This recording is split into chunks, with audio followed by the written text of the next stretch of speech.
अगर ये लोग अंदर रहते तो जो कुछ भी बोलता वो सब बीजेपी को खबर होती। तो इसीलिए आप समझ लीजिए कि ये पहले ही किया, आप लोग जान लीजिए। तो इसीलिए हमने कह दिया था आप तो मर्ज करिए, नहीं तो अलग होइए। तो हो गए अलग। और उसी दिन जब हो गया कि अब वो छोड़ देंगे तो हमने इसको बुला लिया मुख्यमंत्री चलिए।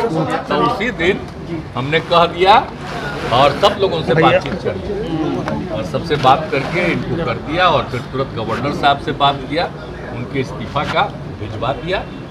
स्वीकार, केंद्र सरकार को अधिकार न है ये, हम तो पहले करा, जिसको बहुमत है वो चाहे तो पहले भी चुनाव करा सकता है।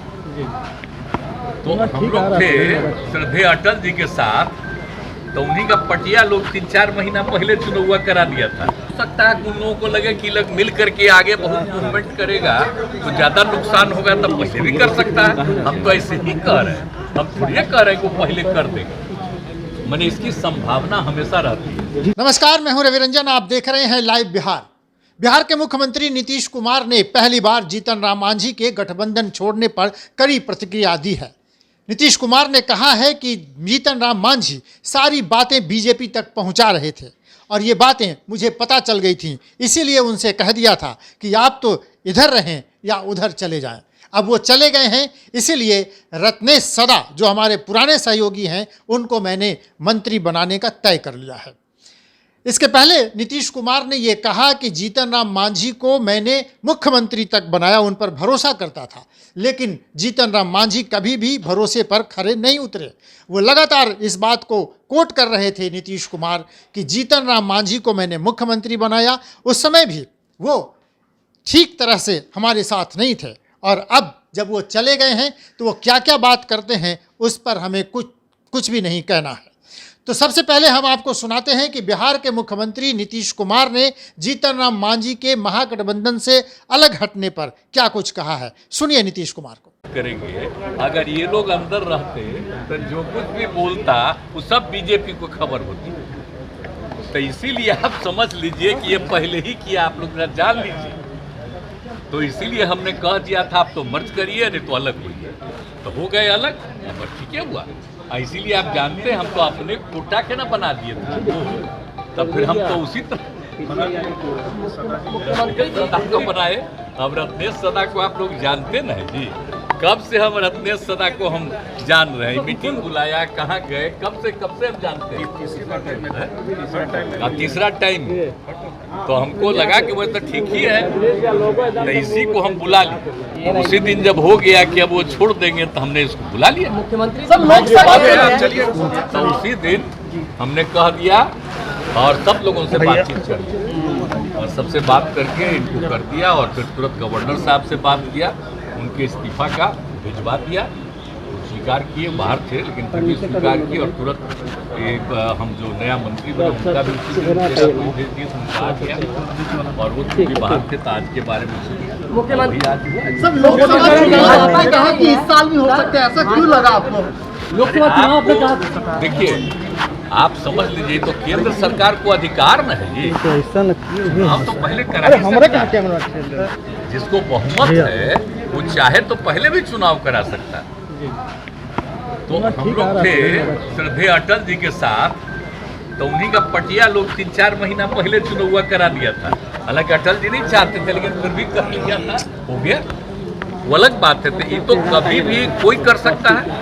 अगर मान लीजिए अपोजिशन की यूनिटी के लिए शुरुआत किया गया है तो हो सकता है कि उन लोगों को लगे कि लोग मिल करके आगे बहुत मूवमेंट करेगा तो ज्यादा नुकसान होगा, तब पहले भी कर सकता है। हम तो ऐसे ही कह रहे हैं, हम थोड़ी कह रहे हैं कि पहले कर देंगे। मैंने इसकी संभावना हमेशा रहती है, इसलिए पूरा का पूरा हमने सारे पार्टियों को अलर्ट किया कि आप समझ लीजिए, इसलिए मिलकर के लड़िएगा तभी जाके। सर, आप लोगों ने तैयारी कर ली है? मुख्यमंत्री जी भाजपा ने कहा है कि भाजपा ने कहा है एक साथ कई बैठक के बाद बीजेपी के बड़े नेता आ रहे हैं, 30 तारीख को अमित शाह तो सबका अधिकार है, कोई पार्टी अपना मीटिंग करता करे। चलिए, बिहार के मुख्यमंत्री नीतीश कुमार इन दिनों महागठबंधन को एकजुट करने में लगे हैं और पटना में एक बड़ी बैठक होने वाली है। इस बैठक पर जब पत्रकारों ने उनसे सवाल पूछा तो उन्होंने कहा कि बैठक अपने तय समय पर होगी और बैठक में देश भर के सभी दलों के नेता उसमें शामिल होंगे, लेकिन जिन लोगों पर शक था उन्हें पहले ही हमने इससे बाहर किया है। उनका इशारा जीतन राम मांझी की तरफ ही है। जीतन राम मांझी पर वो बार बार ये कहते रहे कि वो हमारे दल की बात उधर पहुंचाते थे और इसीलिए उन पर शक था।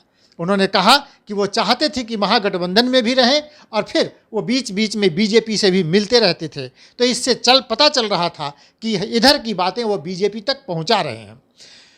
देश में पहले चुनाव कराए जाने पर नीतीश कुमार ने सबसे पहले प्रतिक्रिया दी और इस बारे में जब उनसे सवाल पूछा गया तो कहा कि ये केंद्र की सरकार का एकाधिकार है कि वो जब चाहे तब चुनाव करा सकता है।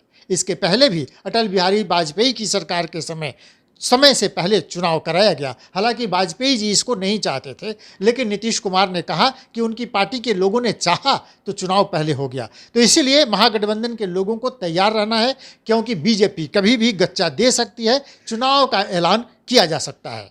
तो इसके लिए तैयारी पहले से ज़रूरी है। तो नीतीश कुमार जिस गठबंधन को एक करने में लगे हैं वो गठबंधन लगातार धीरे धीरे टूट रहा है। जीतन राम मांझी उसके बड़े उदाहरण हैं और देखना दिलचस्प होगा कि कौन इस पार्टी से जुड़ता है और कौन उससे बाहर होता है। नीतीश कुमार अपनी कोशिशों में कितने कामयाब होते हैं ये देखना दिलचस्प होगा। तो देखते रहिए लाइव बिहार। राजनीति से जुड़े हर अपडेट्स हमारे पास सबसे पहले हैं, तो लाइव बिहार से जुड़े रहिए और देखते रहिए लाइव बिहार। नमस्कार। लाइव बिहार यूट्यूब पर सब्सक्राइब और फेसबुक पर लाइक जरूर करें।